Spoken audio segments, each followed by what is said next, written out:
बिना कुछ सोचे समझे दोस्तों की सलाह मानने वालों के लिए सीख देने वाली कहानी। दोस्तों, ये कहानी है एक बहुत ही बड़े बिजनेसमैन की और उसके बेटे की। वो बिजनेसमैन अपने बेटे से बहुत ही ज़्यादा प्यार करता था, क्योंकि उस बच्चे की माँ नहीं थी और घर में दोनों अकेले ही थे। वो अपने बच्चे की हर ख्वाहिश को पूरी करता था और वो बिजनेसमैन चाहता था कि वो अपने बेटे को दुनिया की हर खुशी दे।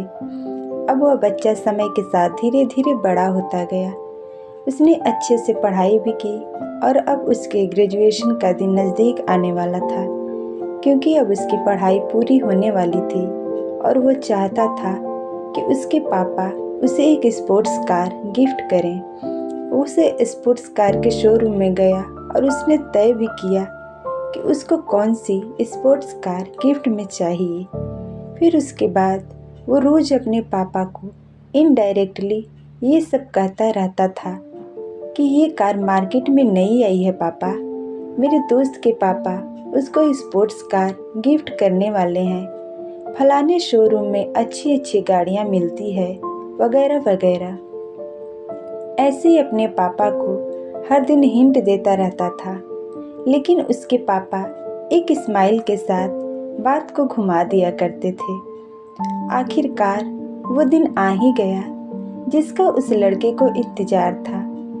इतने दिनों में उस लड़के ने अपनी पूरी कोशिश कर ली कि वो अपने पापा को समझा पाए कि मुझे एक गिफ्ट में एक स्पोर्ट्स कार चाहिए।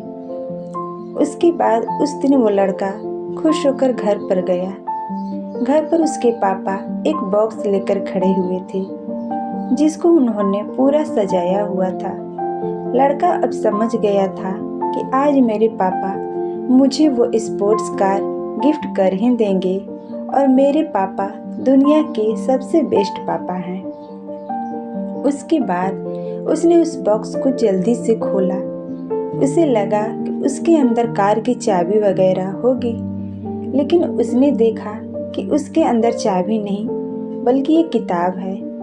कुछ सेकंड के लिए वह अपने पापा को देखता रहा और उसके पापा तो स्माइल कर रहे थे। उसके बाद उसके पापा ने अपने बेटे को गले लगाकर कहा, कंग्रेचुलेशन बेटा। लेकिन लड़का ये बिना कुछ कहे वहाँ से चला गया और उसके बाद वो अपने दोस्त के पास चला गया। तो उसके दोस्त ने उसे यह समझाया कि तेरे पापा तुझसे प्यार करते ही नहीं हैं और उनको तेरे से ज़्यादा अपने पैसों से प्यार है। उस लड़के का दिमाग पहले से ही खराब हो रखा था और वो पहले से ही दुखी था। ऐसे में उसके दोस्त की एक लाइन ने उसको एक गलत कदम उठाने के लिए मजबूर कर दिया। सुबह जब उसके पापा उसके रूम में गए तो रूम में कोई भी नहीं था और बेड पर एक लेटर लिखा हुआ था।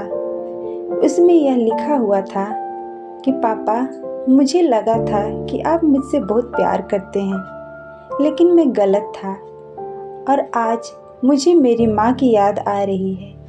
वो होती तो वो मुझे समझ पाती। आपको तो अपने पैसों से मतलब है पापा, और मैं जा रहा हूँ आपसे बहुत दूर पैसे कमाने के लिए। एक दिन मैं आपसे ज़्यादा पैसे कमा कर दिखाऊंगा और यह साबित करके दिखाऊंगा कि मेरे सपनों को पूरा करने के लिए मुझे आपके एहसानों की ज़रूरत नहीं है और आप मुझे ढूंढने की कोशिश मत करना। मैं आपके सामने आऊँगा और आपको दिखाऊंगा कि पैसे किसे कहते हैं। उसके बाद उस बिजनेसमैन ने अपने बेटे को ढूंढने की बहुत कोशिश की, लेकिन उसका कोई पता नहीं चला। उसके बाद दिन, महीने और साल बीतते गए और अब उस लड़के के पापा बूढ़े हो चुके थे। उस बुढ़ापे में उनको अब उनके बेटे की सबसे ज़्यादा ज़रूरत थी। तब वो बिजनेसमैन बिल्कुल अकेले थे और साथ में न बीवी थी न बेटा था। उस तरफ वो लड़का अब बहुत ही बड़ा बिजनेसमैन बन चुका था। उसका मकसद ही था अपने बाप को हराना और उनको गलत साबित करना। और उसके बाद उसके पापा की एक दिन डेथ हो गई। अब तो वो एक बड़े बिजनेसमैन थे और उनके टीम ने न्यूज़ में यह दिया कि उनका लड़का जहाँ पर भी है वहाँ से वापस आ जाए और अपने पिताजी का क्रियाकर्म पूरा करे। जैसे ही उस लड़के को पता चला कि उसके पापा की डेथ हो गई है, वो वहाँ से भागकर अपने घर पर वापस आ जाता है और उसके सामने उसके पिताजी की बॉडी पड़ी हुई थी और उसे वो शब्द याद आ रहे थे, एक दिन मैं आऊँगा और आपको गलत साबित करूँगा और आपको पैसों का मतलब समझाऊँगा। सब कुछ जो उसने अपने पापा को कहा था उसे वो अंदर से तोड़ रहा था।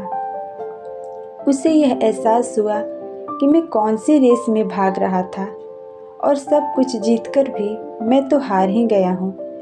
मेरा बाप आखिरी दिनों में अकेला रोता हुआ गया और उसके बाद वो लड़का अपने कमरे में गया तो उसने उस किताब को देखा जो उसको उस दिन उसके पापा ने गिफ्ट की थी। उसे देखकर उसकी आंख में से आंसू नहीं रुक रहे थे। उसके बाद उसे एहसास हुआ कि कितने प्यार से उन्होंने उस किताब को लेकर आए हुए होंगे मुझे देने के लिए। और उसने उस किताब को खोला तो पहले पेज पर यह लिखा हुआ था कि बेटा, दुनिया में सबसे खुशनसीब बाप हूँ क्योंकि मेरे पास तेरे जैसा बेटा है। मैं कुछ दिनों से यह देख रहा हूँ कि तू मुझे इशारा कर रहा है कि तुझे एक स्पोर्ट्स कार गिफ्ट में चाहिए। आखिर मैं तेरा बाप हूँ तो कुछ भी नहीं कहता तब भी मैं समझ जाता कि तुझे गिफ्ट में स्पोर्ट्स कार चाहिए। आज से मेरा सारा बिजनेस तू देखेगा और मेरी सारी दौलत मैं तेरे नाम कर रहा हूँ क्योंकि मेरी दौलत तो तू ही है। और हाँ, पीछे देख, हमारे नए बॉस के लिए कुछ गिफ्ट है। और उसने जैसे ही पन्ना घुमाया तो बुक के होल में एक स्पोर्ट्स कार की चाबी रखी हुई थी। दोस्तों, आगे का सीन आप खुद ही सोच सकते हैं क्या बीती होगी उस लड़के पे। तो दोस्तों, क्या आपने सीखा इस कहानी से? मुझे नीचे कमेंट बॉक्स में कमेंट करके ज़रूर बताएं। कहानी पसंद आई हो तो लाइक शेयर करें और पहली बार हमारे चैनल पर आएँ तो सब्सक्राइब ज़रूर करें ताकि आपको और भी अच्छी अच्छी कहानियाँ पढ़ने और सुनने को मिले। कहानी को अंत तक देखने के लिए आपका बहुत बहुत धन्यवाद।